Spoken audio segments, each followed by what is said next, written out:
Hey, hello everybody, it's Mr. Brock. MrBrockDotNet, going to talk to you about the LEQ today. I'm here with the greatest students who were so happy to stay after school. Say hello, everyone. Hello. Oh, they're so excited. Okay, so make sure that you slam that dislike button and make sure to unsubscribe all the time because that's the way it works here on the channel. We have, and hello to everybody that didn't care enough to come to the review session. Hi, how are you? Okay, I'm sure you had really important things to do. All right, so today we're going to talk about the LEQ and how it's set up.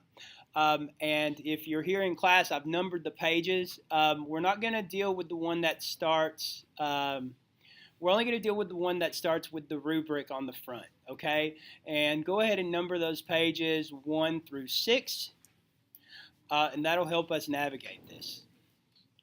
The other packet that you guys have is going to be for your, for what you do on the one that's going to be due on Monday, okay? And if you're not here today, or if you're here and you've forgotten, the LEQ that I'm assigning today is going to be due in class on Monday on paper, okay? So it looks like everybody has our packet numbered, page numbered 1 through 6. The other one put away so you don't get confused. All right, so we're actually going to start on page 1. That's a good page to start on. And we're going to look at the LEQ rubric. And if you do a very, very, very quick glance, you will see good things. You will see it has a thesis point. You will see it has a context point. You'll see it has an evidence point, actually 2 of them, and it has analysis and reasoning point, actually 2 of them. Question. Okay, so this is like the DBQ, right? But you don't have documents, right? Okay, so the question was, this is like the DBQ, but you don't have documents, and that's exactly right. And so there's this really funny movie called Dodgeball where the coach is trying to train his team how to play dodgeball, and so he throws a wrench at them, and they're like, "What are you doing?" And he goes, "If you can dodge a wrench, you can dodge a ball." And so that's kind of my theory on teaching you guys essays. You can dodge a wrench, that's the DBQ. Oh, there's the pizza. Okay, hold the phone, everybody that's here, and we'll start back here in just a moment. Okay, great news. We are back. The pizza is here. We're going to talk more. I'm going to answer Mr. Chris's question about this is a DBQ without the documents, and that's what it is. So a lot of times people freak out about that. They believe that it means they're going to screw up and that it's way too hard. But the truth is, the way it's set up is all you have to do is be able to answer a very broad question and then be specific with your examples. Okay, so the first thing I'm going to do is go through the rubric and show you guys how this looks. The first point, just like the DBQ, is the thesis. To get the point, all it says is you have to respond to the prompt with a historically defensible thesis / claim that establishes a line of reasoning. Okay, and for us, we're going to write an essay, a practice essay here, about continuities and change that resulted from the spread of Islam in one of the following regions in the period between circa 800 and 1750. We are going to have to analyze continuities and changes, okay, because of Islam. So for me to get the thesis point here, all I really have to do is talk about a response to Islam in one of these areas. If I give a broad answer that gives basically a change and a continuity, I'll get credit. And I'll show you examples of that here in a second. If you'll notice the wording right here, is the exact same wording on the DBQ. It has to respond to the prompt. It can't just be restating the prompt. It has to be clear and analytical. I know you're like, oh my, I can't be clear and or analytical. All it means is it's not muddy, that it actually gives an answer. Okay?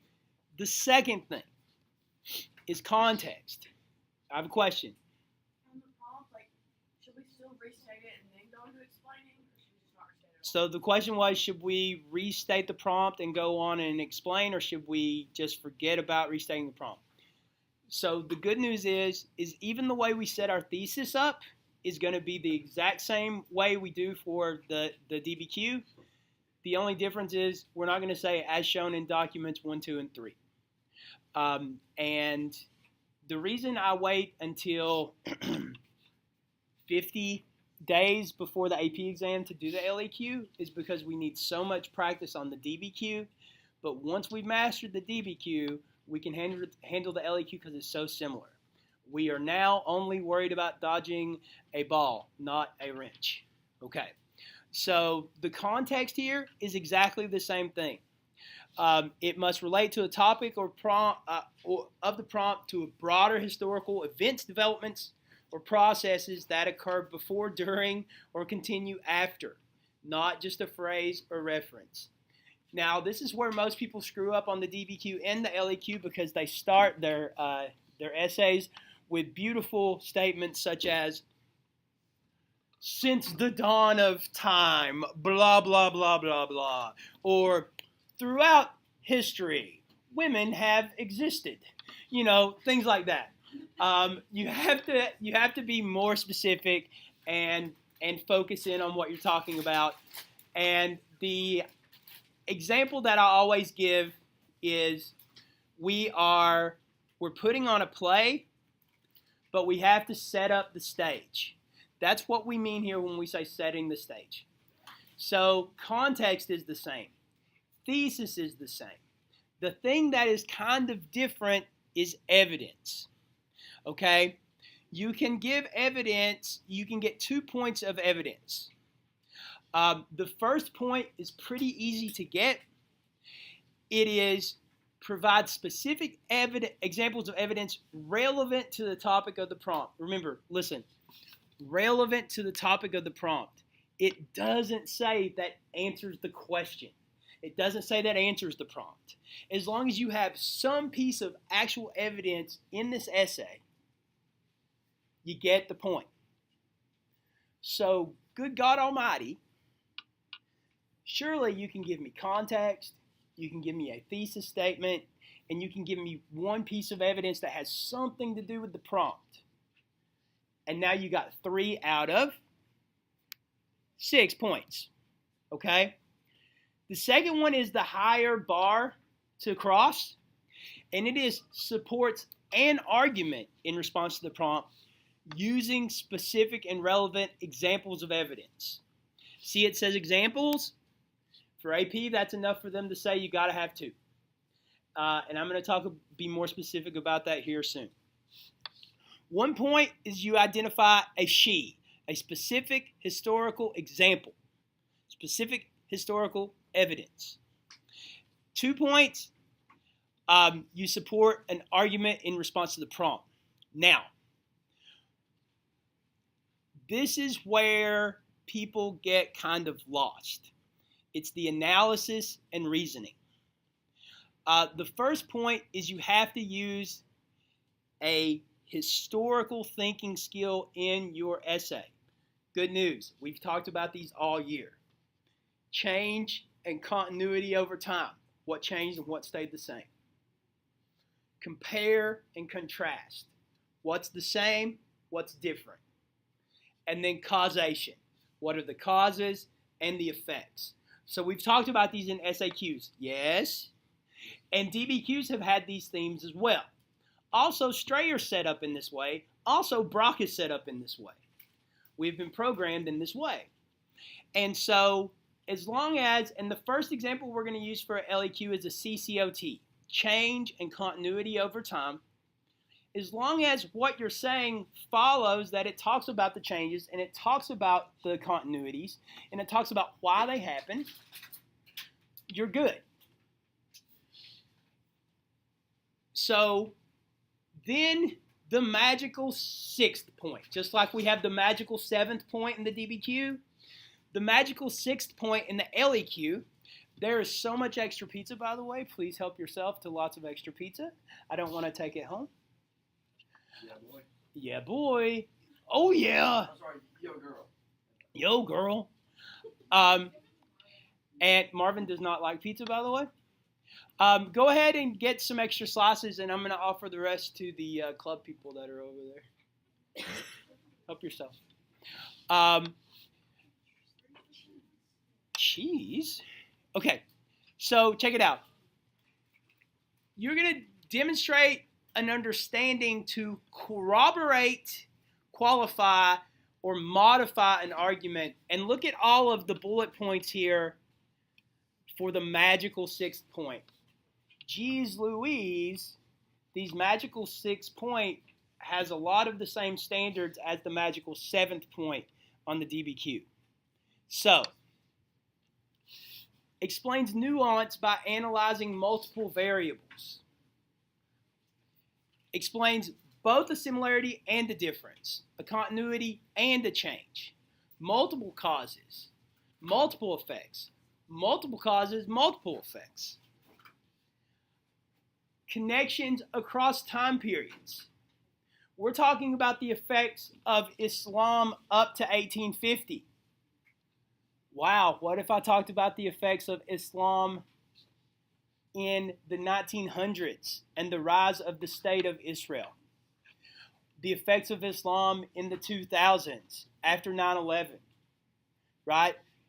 Those are big things that we can talk about, okay?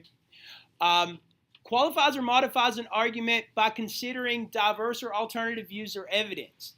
So here's what this is. This says I might be able to contradict myself. And if I do that, I can get this extra point.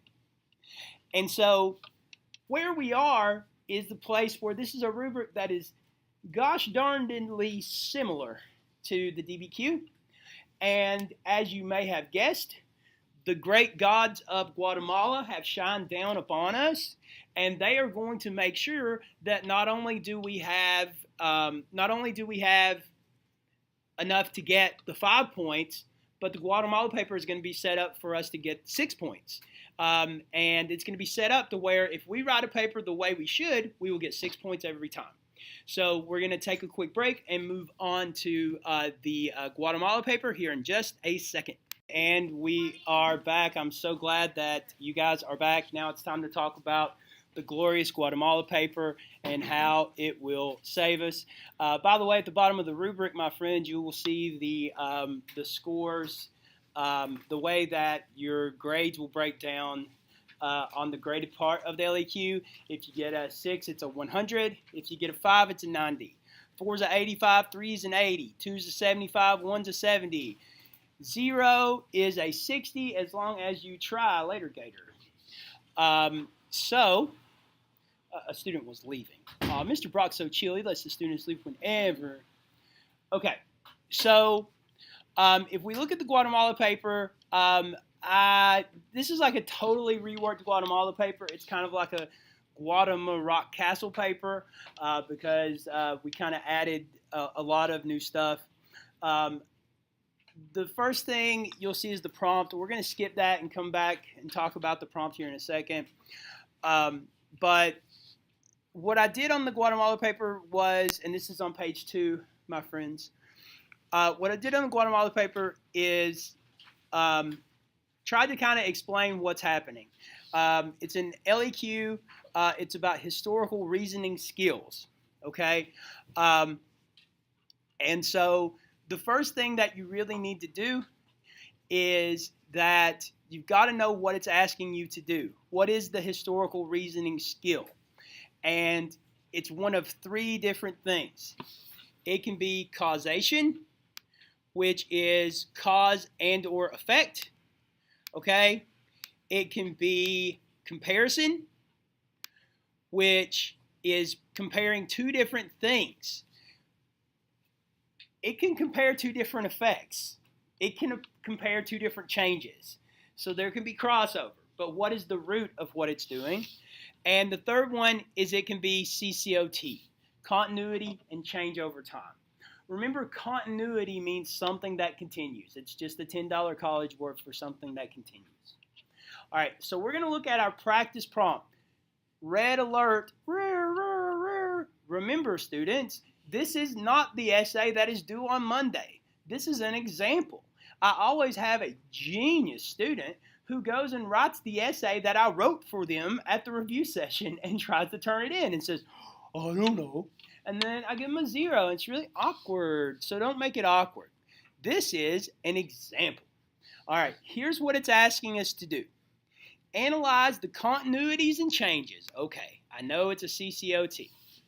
That resulted from the spread of Islam into one of the following regions in the period between 800 and 1750.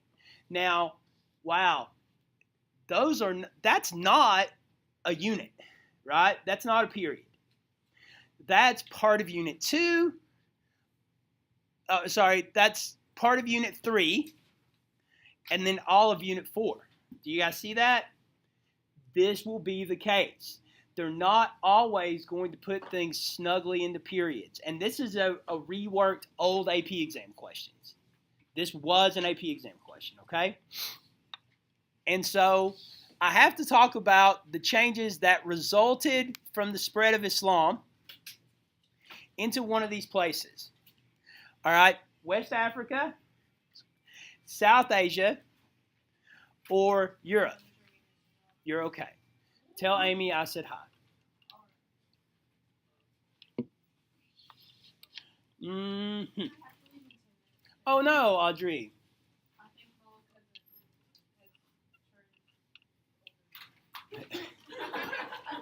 Haven't we all? Audrey says she believes her little cousin has turned older. Hi, Audrey's mom. You're on YouTube. Hi. Oh my God, like and subscribe. Okay.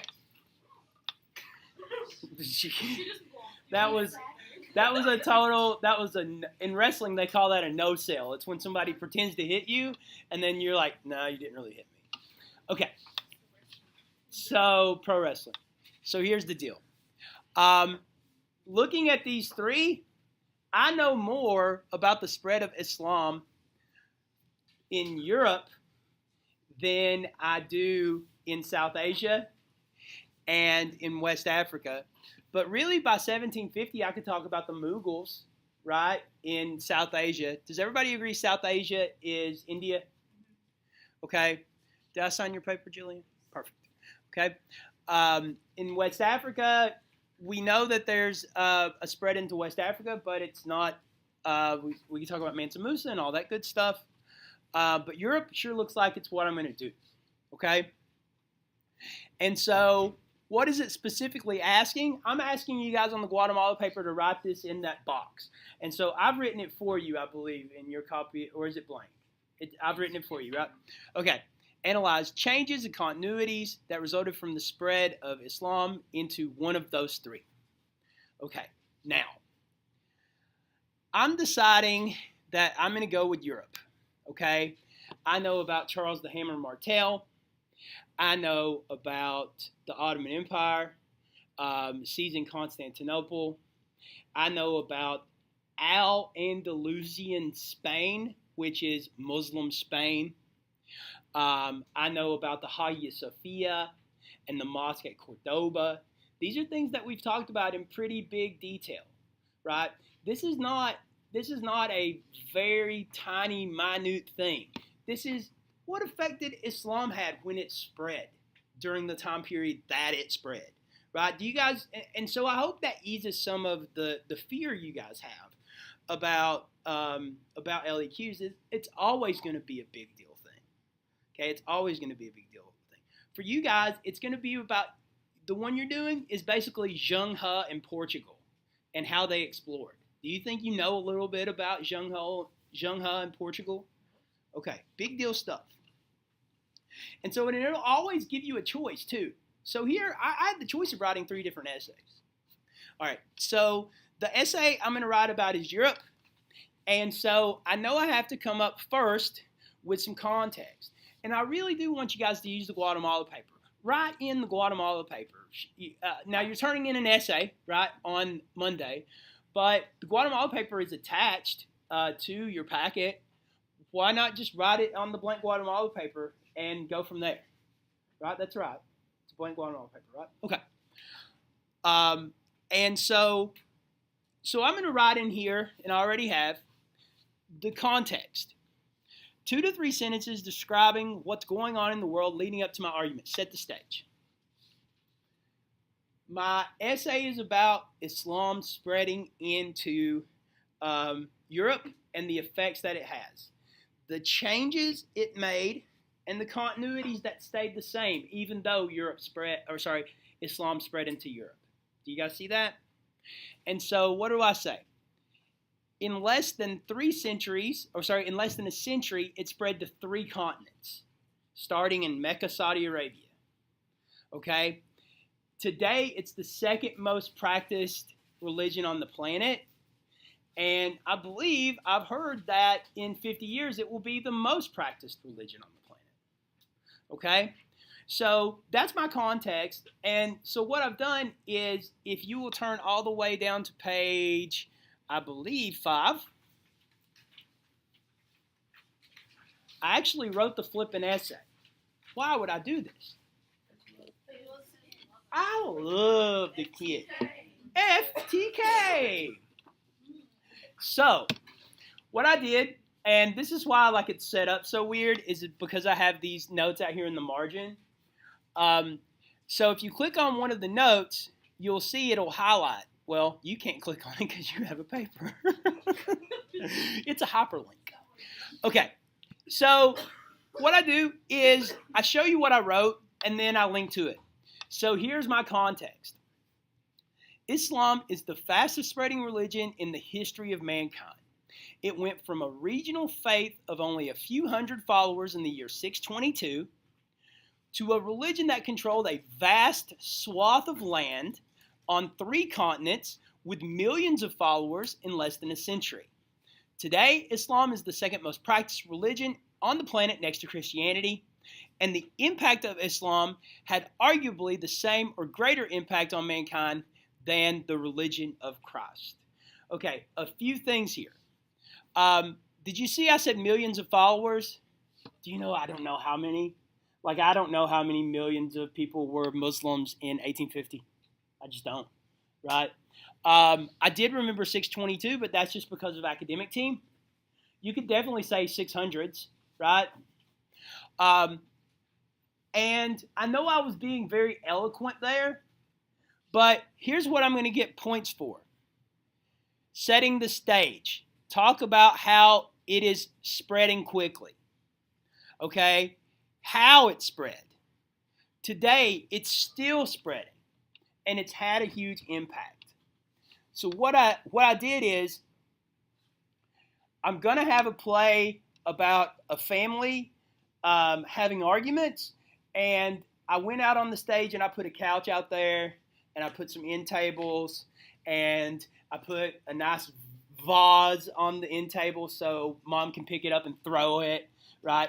I set the stage, all right? There's nothing in there about my actual, the meat of my essay, but you can tell that's what I'm going to talk about.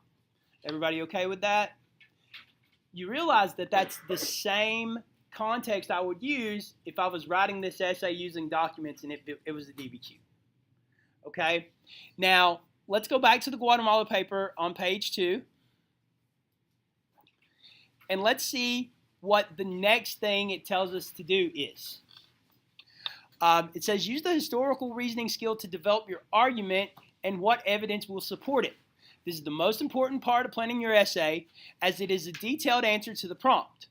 Have at least 2 paragraphs, or a third if you have time. My guy, have 3. You need to have, hear me. You need to have 1, 2, 3, 4, and 5 for your conclusion. You want to try to have a very cohesive and pretty essay. But Mr. Brock, I don't have to do all the stuff in the last paragraph that I would have to do in the DBQ. Why even write a last paragraph? Because you want to get in the smart pile. You want the person who's reading the essay to know that you know what you're talking about, that your teacher knows what they're talking about, and you've done this before. You guys, have you ever been in sports and your coach says, act like you've been here before? Have you ever heard that? Like, fake it till you make it?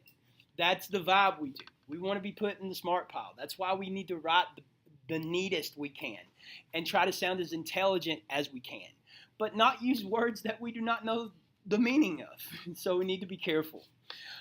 So definitely think of this as a five paragraph paper, just like the DBQ. Okay, you have your intro paragraph, your 3 body paragraphs, and your conclusion. Okay. All right. So we have we're coming up with our argument now on page 3, and it's at the bottom of 2 and the top of 3.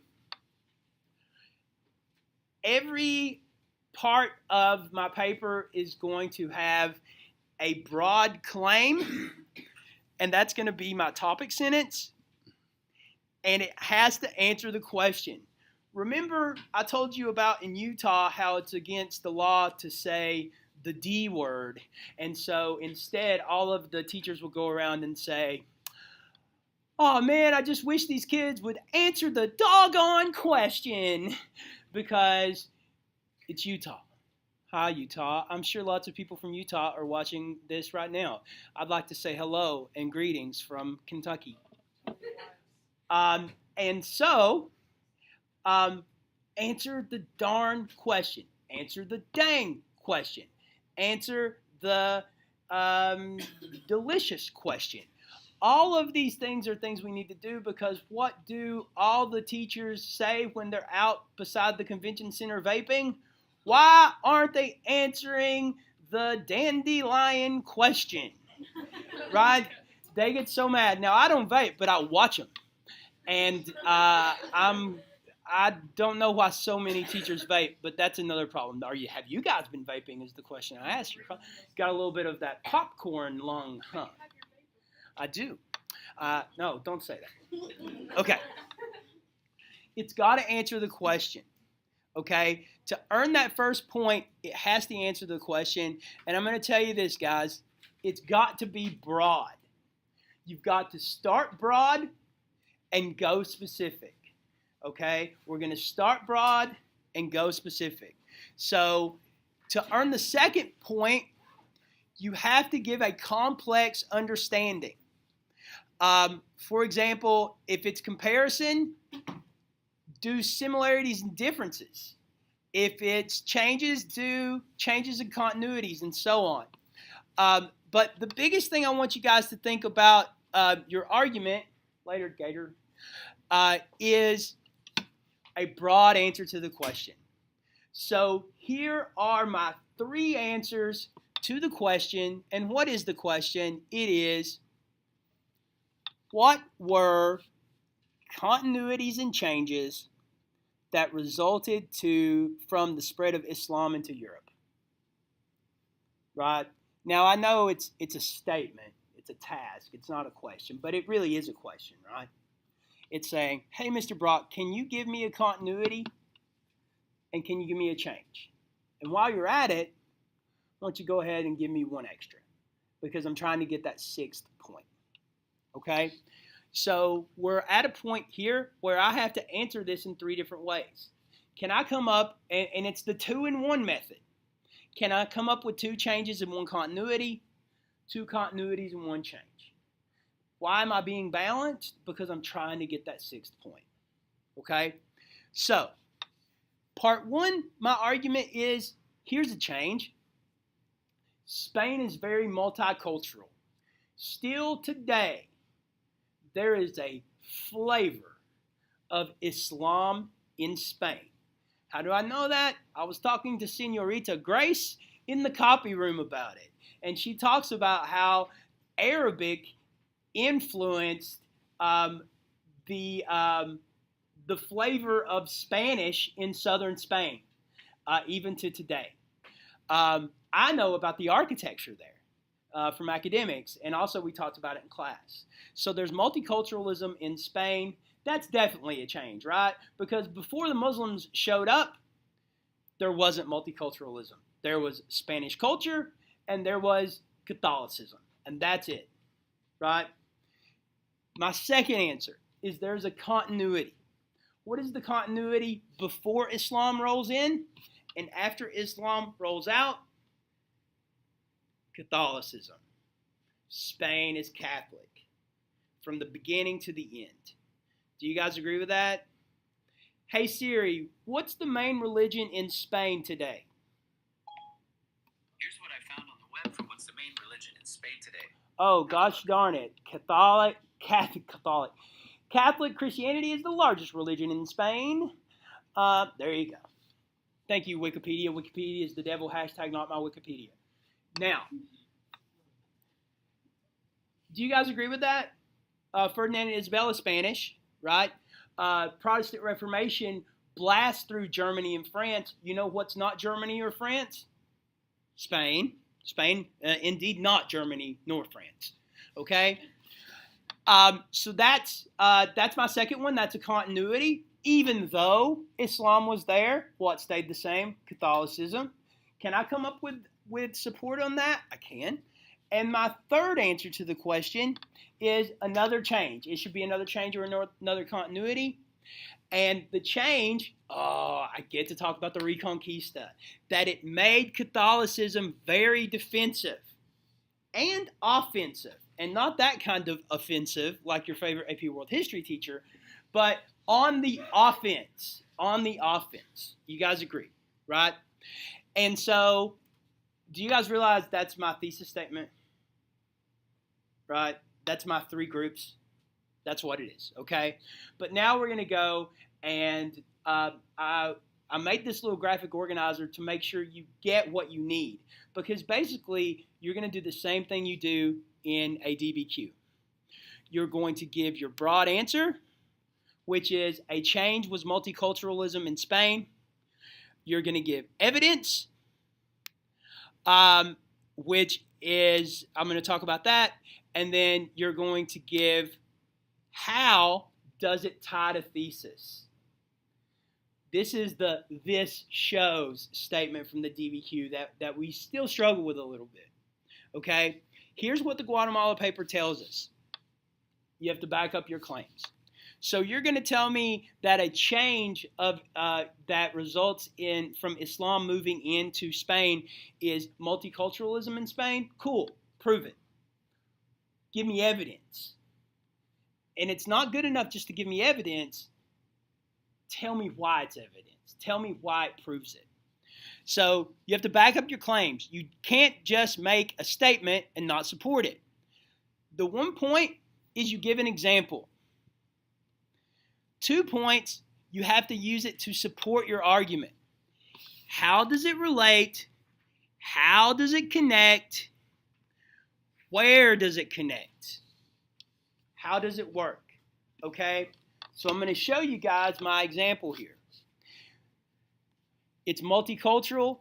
My evidence is the Hagia Sophia. Do you guys remember the Hagia Sophia?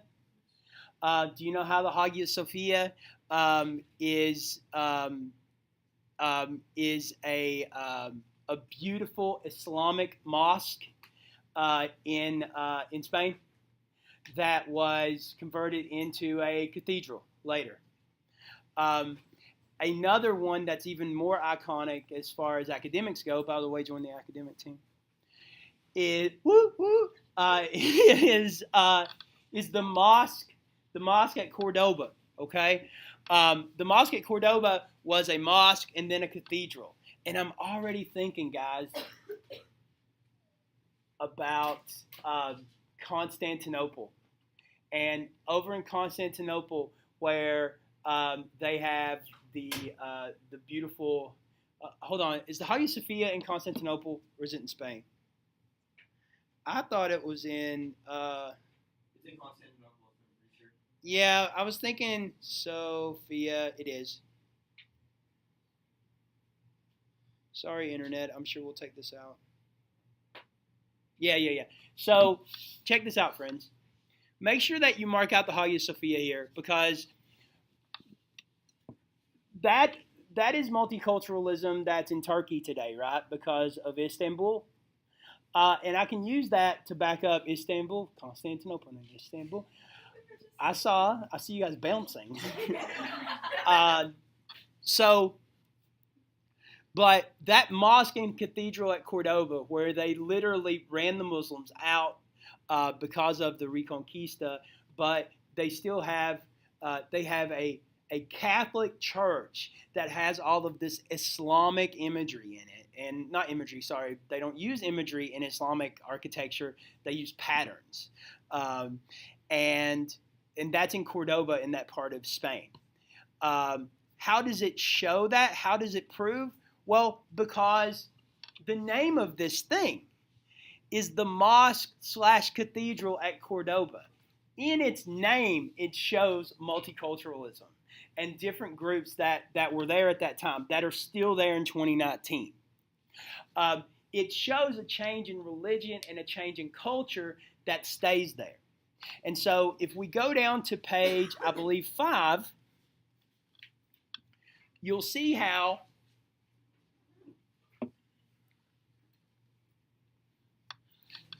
in the second paragraph that I talk about, okay, I was right on the paper. Later, dude. So here's how I started that paragraph. Perhaps the most significant change that resulted from the spread of Islam into Europe was newfound multiculturalism in Spain. The area, which was culturally and linguistically Spanish, religiously Catholic, and general homogeneous since the spread of Catholicism under the Roman Empire, that's extra stuff that shows I'm smart, began to focus on the Islamic religion as well as its art and architecture. Okay, is that broad? That's broad, right? There is still evidence, I even use the E word, of this cultural interaction in Spain today, as seen in the numerous examples of Islamic-style architecture throughout southern Spain. Specifically, and I'm working on that 6th point now, just like the Hagia Sophia in Turkey, there's a building that was originally built as a mosque, later converted to a Catholic church, which shows, I should say cathedral here, and that should be capitalized, which shows both the dominance in Catholic church throughout years of Spain, but also the influence of outside Muslim culture. The church, now referred to as the, quote, Mosque Cathedral of Cordoba, exemplifies this cultural interaction simply by its name. That's my evidence. Now my title thesis, how it proves my argument. This change was a significant one in Europe, as the dominant religion had been Christianity. But, as shown in cultural changes such as architecture, Islam was asserting its influence there as well. I'm proving that by looking at this architecture, we can see that a change that happened in Spain due to Islam was that it became multicultural by looking at the architecture. Does that make sense to you guys? Okay. Now, what I have here is some fancy transitions, but let's look at my continuity paragraph. Okay, so we're going back up to argument part 2, continuity. This is on page 3. Catholicism stayed in charge. My evidence. The Inquisition is going to we're going to try people who are enemies of the Catholic Church. We're going to see non-Christians as enemies, such as the Crusades, such as, we'll talk about, I don't know if I do, but exploration. And when we came up on a group of people who are not Christians, they're automatically the enemies, right? And then how does it prove my argument? they're going to use the Inquisition to keep culture and religion and Europe as Catholic as possible. So let's go back probably to page 6 now, yeah. And I'll show you how I did that. Here's my topic sentence. The impact of Catholic Church remained a solid foundation of the culture there between 800 and 1750. Throughout much of Europe, and especially Spain, the Catholic Church's dominant control had remained, and by the way, I would take out the word control there and just say dominance. Do you see how I'm saying the same thing twice there? Has remained a continuity throughout the era, before the arrival of the Muslims, throughout the interaction between the two cultures, and long after it. My friend, please hear me. Right there, I am proving continuity. I'm saying it was there before they got there. It was there before we started talking about it. It was there for what we're talking about right now. And it was there after we're done talking about it. Right? It was there in 750 and it was there in 1850. It was there in 800 and it was there in 1750. Do you guys see that? And so that's my evidence. That's my specific evidence. And now I'm going to go and I'm going to expand. Throughout the years following Martin Luther's Reformation, Spain remained a stronghold of the Catholic faith and continued that role through the majority of the years between 800 and 1750, through strict governmental control in many facets, but most notably the Inquisition. In the early years of the court, enemies of the church were tried in France, like Joan of Arc, in Germany, like Martin Luther, in Italy, like Galileo.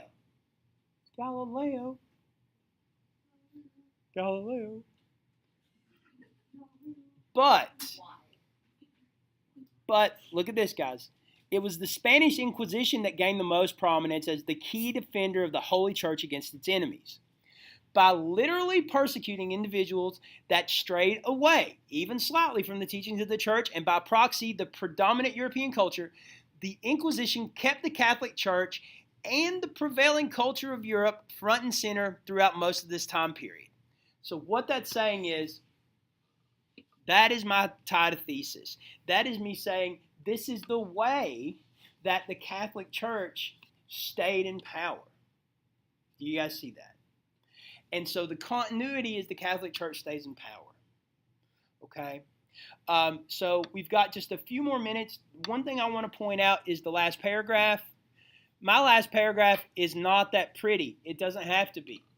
It's a restatement of the thesis. Why do I do that? I definitely don't just copy and paste the thesis from the beginning. I try to write it in a new way just in case I screwed something up. I've told you guys about that on DBQs before. Okay, so we'll probably go for about 4 more minutes, and I'll be a sweetheart and let you go at 4:58. But I want to know what questions you guys have, you soul survivors that lasted this long. We went from about 20 people down to about 8. So God bless you guys. I'm saying here after. So what questions do you guys have about the LEQ? And we'll answer them here live on YouTube. I'm not actually live streaming it, no. So we got questions. That was a good question, Taylor. Thank you. I'm sorry. Yeah.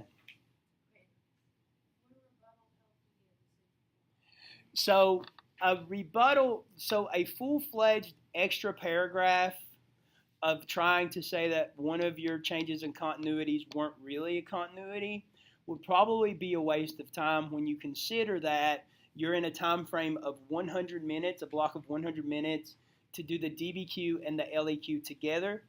And what I've seen in the year that we've done it in this exact format is that kids end up running over the 60 minutes for the DBQ, and they go into like maybe 70 minutes for the DBQ, leaving them only 30 minutes for the LEQ.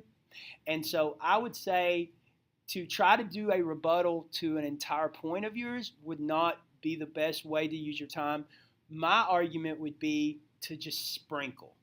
Like I sprinkled with the Martin Luther stuff there. Now, you can rebut one quick thing that you do and say, well, when you consider this, or you can add to or corroborate. To corroborate means like to prove it in another way, which is what I did with the Hagia Sophia. Like I got nervous because I was trying to say the Hagia Sophia was in Spain, but what I actually was saying in the paper was just like we see this transition of Christianity to Islam, or Islam to Christianity, depending on how you look at it. In Spain, with the mosque at Cordoba, we see the same thing with the Hagia Sophia in Turkey, or today Turkey. So I would say to try to sprinkle little rebuttals as you go through, and all you're doing here is tap dancing. That's what you're doing. And so the question was, do we need a full rebuttal paragraph? I guess I should have did that first. Christopher. Okay, so for the actual AP exam, we have to do the LEQ and the DBQ in the same time frame? Yeah, so the question was, for the actual AP exam, do you have to do the LEQ and the DBQ in the same time frame? And that's right. So the way that the AP exam works overall, I think I still have it pulled up. I do. Nope, I don't. Is it's in 3 different parts. The first part is the multiple choice, which is 55 and 55. 55 questions in 55 minutes. And then there's no break. They take up the multiple choice, and then they hand out the SAQs. The SAQs are 3, and it's 13 minutes and 20 seconds each, right? 13, 20. So do the math on that. And then you break. After that break, they sit you back down. They set the clock for 100 minutes, and they give you the LEQ and the DBQ together. You can do what you want with those at that time. And also remember, amigos, I should have said this at the very beginning. You get to choose from 2 different LEQs. 2. Okay, I did. Yeah. 2, but no, not this one that lets you pick 3 different types of this LEQ. You get 2 of these. And so the student choice really helps you guys. Okay, last question, anybody? Okay, very big shout out to Taylor, to Bethany, to Alyssa, to Chris, to Megan, to Lena, to Paige, and to my friend whose name is Taylor Hall, who's sitting in the wrong seat, and I couldn't think of who she was. But now I know. I don't know how I feel about that. Everybody else calls you Paige. Okay, I was wondering what you said about the That's true. So thank you guys for watching. Make sure to slap that dislike button, thumbs down. Don't subscribe. Don't donate to Patreon. And don't comment. Never comment. Unless they're hate comments. First. I already got my homework.